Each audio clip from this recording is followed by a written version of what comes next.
കാട്ടുപന്നിയെ ക്ഷുദ്രജീവിയായി പ്രഖ്യാപിക്കണമെന്ന കേരളത്തിന്റെ ആവശ്യം കേന്ദ്രം പതിവ് പോലെ തള്ളിയിരിക്കുകയാണ്.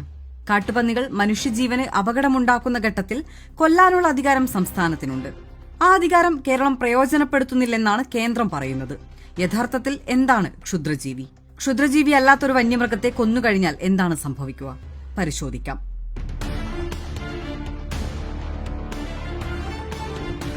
ഇന്ത്യൻ വന്യജീവി നിയമത്തിന്റെ പശ്ചാത്തലത്തിൽ ക്ഷുദ്രജീവി എന്നതൊരു ജൈവശാസ്ത്രപരമായ വർഗീകരണമല്ല, മറിച്ചൊരു നിയമപരമായ നിർവചനമാണ്.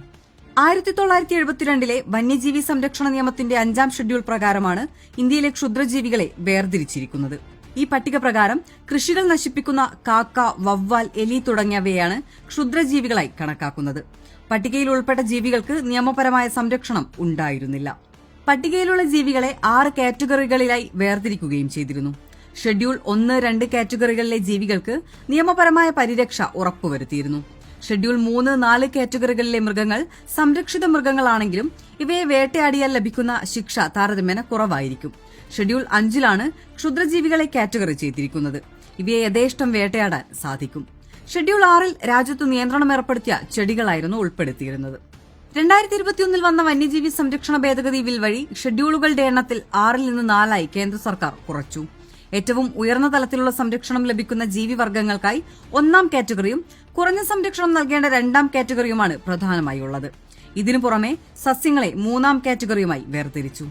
ഷെഡ്യൂൾ 4ൽ കേന്ദ്ര സർക്കാരിന് നിശ്ചിത കാലത്തേക്കോ നിരന്തരമായോ നിശ്ചിത പ്രദേശത്ത് കൃഷിക്കോ മനുഷ്യനോ ബുദ്ധിമുട്ടുണ്ടാക്കുന്ന ജീവികളെയും സസ്യങ്ങളെയും ക്ഷുദ്രജീവികളായും കീടസസ്യങ്ങളായും പ്രഖ്യാപിക്കാൻ പുതിയ ഭേദഗതി അധികാരം നൽകുന്നുണ്ട്.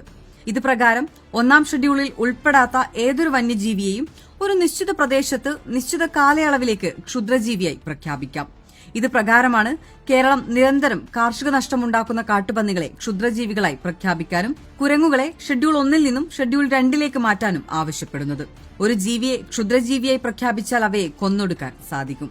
കൃഷിനാശം, മനുഷ്യ വന്യജീവി സംഘർഷം, രോഗം പടർത്തൽ തുടങ്ങിയവ ഉണ്ടായാൽ അതിനു കാരണമാകുന്ന ജീവിയെ ക്ഷുദ്രജീവിയായി പ്രഖ്യാപിക്കാൻ സംസ്ഥാന സർക്കാരിന് കേന്ദ്ര വനം പരിസ്ഥിതി മന്ത്രാലയത്തിന് ശുപാർശ ചെയ്യാം. ആവശ്യം ന്യായമാണെന്ന് കേന്ദ്ര സർക്കാരിന് ബോധ്യപ്പെട്ടാൽ ഒരു വിജ്ഞാപനത്തിലൂടെ പ്രസ്തുത മൃഗത്തെ ക്ഷുദ്രജീവിയായി പ്രഖ്യാപിക്കുകയും ചെയ്യാം. വർഷങ്ങളായി കാട്ടുപന്നിയെ ക്ഷുദ്രജീവിയായി പ്രഖ്യാപിക്കണമെന്ന് നിരന്തരം ആവശ്യപ്പെടുന്ന സംസ്ഥാനമാണ് കേരളം. കേരള വനം വകുപ്പിന്റെ കണക്കുകൾ പ്രകാരം മനുഷ്യ വന്യജീവി സംഘർഷത്തിന് കാരണമാകുന്നതിൽ കാട്ടുപന്നികൾക്ക് പ്രധാന പങ്കുണ്ട്. കിഴങ്ങുവർഗ്ഗങ്ങൾ, വാഴ, നെല്ല്, തെങ്ങ് തുടങ്ങി കേരളത്തിലെ അടിസ്ഥാന വിളകൾക്ക് അവ വ്യാപകമായ നാശം വരുത്തുന്നുണ്ട്. ഇതിനു പുറമെ ആളുകൾ കാട്ടുപന്നിയുടെ ആക്രമണത്തിനിരയാകുന്നതും പതിവ് കാഴ്ചയായിക്കൊണ്ടിരിക്കുകയാണ്. നഗരപ്രദേശങ്ങളിൽ പോലും കാട്ടുപന്നികളുടെ സാന്നിധ്യം വർദ്ധിച്ചത് റോഡപകടങ്ങൾക്കും വഴിവെച്ചിട്ടുണ്ട്. കാട്ടുപന്നി ഭീഷണി നേരിടാൻ നിലവിലുള്ള നിയമവ്യവസ്ഥകൾ അപര്യാപ്തമാണെന്നാണ് കേരള സർക്കാർ ചൂണ്ടിക്കാട്ടുന്നത്. വന്യജീവി നിയമത്തിലെ സെക്ഷൻ 11 പ്രകാരം ഒരു മൃഗം മനുഷ്യജീവനോ സ്വത്തിനോ അപകടകരമായി മാറിയാൽ അതിനെ വേട്ടയാടാൻ ചീഫ് വൈൽഡ് ലൈഫ് വാർഡന് അനുമതി നൽകാം. എന്നാൽ ഈ നടപടി പ്രകാരം കർഷകർക്ക് അടിയന്തര സഹായം നൽകുന്നതിന് കാലതാമസം ഉണ്ടാകുന്നുണ്ടെന്നാണ് കർഷക സംഘടനകൾ ചൂണ്ടിക്കാട്ടുന്നത്. ഒരു മൃഗം അപകടകാരിയാണെന്ന് തെളിയിക്കേണ്ടതിന്റെ ആവശ്യകതയും അനുമതി നേടുന്നതിനുള്ള സങ്കീർണമായ നടപടികളും ബുദ്ധിമുട്ടുണ്ടാക്കുന്നതാണ്. കാട്ടുപന്നികളെ കൂട്ടത്തോടെ കൊന്നൊടുക്കുന്നത് പാരിസ്ഥിതികാഘാതം ഉണ്ടാക്കാമെന്നാണ് കേന്ദ്രം ചൂണ്ടിക്കാണിക്കുന്നത്. നിലവിലുള്ള സെക്ഷൻ 11 പ്രകാരമുള്ള വ്യവസ്ഥകൾ കൂടുതൽ കാര്യക്ഷമമായി ഉപയോഗിക്കാനാണ് കേന്ദ്രം കേരളത്തോട് നിർദ്ദേശിക്കുന്നത്.